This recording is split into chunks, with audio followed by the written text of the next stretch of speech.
Hi friends, అందరికీ నమస్కారం. సంగారెడ్డి జిల్లాలోని హై అలర్ట్ విధించారు. ముస్లిం విద్యార్థులపైన గ్రామస్తులందరూ కూడా మూకమ్మడిగా దాడి చేయడానికి పాల్పడ్డారు. అసలు ఏమైంది, ఇంతగా కోపం రావడానికి కారణం ఏంటి, వారు ఇంతకీ ఏం చేశారు అన్న పూర్తి వివరాలు తెలుసుకునే ముందు వీడియోనైతే పూర్తిగా చూడండి. అప్పుడే మీకు పూర్తిగా అర్థమవుతుంది. అదే విధంగా చాలా మంది సబ్స్క్రైబ్ చేసుకోకుండా వీడియోని చూస్తున్నారు, దయచేసి సబ్స్క్రైబ్ చేసుకోండి. ఇక విషయానికి వస్తే, సంగారెడ్డి జిల్లా జిన్నారం గ్రామంలోని ఉద్రిక్త పరిస్థితులు అయితే నెలకొన్నాయి.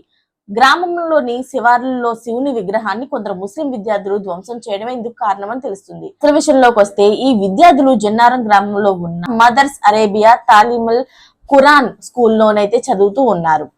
వారి గ్రామస్తులు ఇలా అని చెప్తున్నారు: శివుని విగ్రహాన్ని ధ్వంసం చేసిన వారిపైన కఠిన చర్యలు తీసుకోవాలని గ్రామస్తులు అంటున్నారు. అంతేకాకుండా తమ గ్రామం నుంచి ఈ మదర్స్ ను తొలగించాలని డిమాండ్ అయితే చేస్తున్నారు.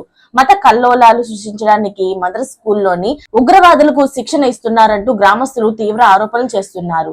ఆ మదర్స్ స్కూల్లో ఇతర రాష్ట్రాలకు చెందిన ముస్లిం విద్యార్థుల సంఖ్య అధికంగా ఉండడంతోనే వారు రెచ్చిపోతున్నారని గ్రామస్తులు ఆగ్రహం వ్యక్తం చేస్తున్నారు. అయితే ఈ ఘటన గురించి సమాచారం అందిన వెంటనే భారీ సంఖ్యలో పోలీసులు అక్కడికి చేరుకున్నారు. అయితే ఎటువంటి అవాంఛనీయ ఘటనలు జరగకుండా చర్యలు తీసుకుంటున్నారు.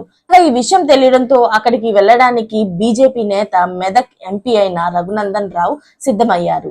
అసలు ఏం జరుగుతుందో మరి చూడాలి. మరిన్ని లేటెస్ట్ అప్డేట్స్ కోసం ఛానల్ ని సబ్స్క్రైబ్ చేసుకోండి. Thanks for watching friends.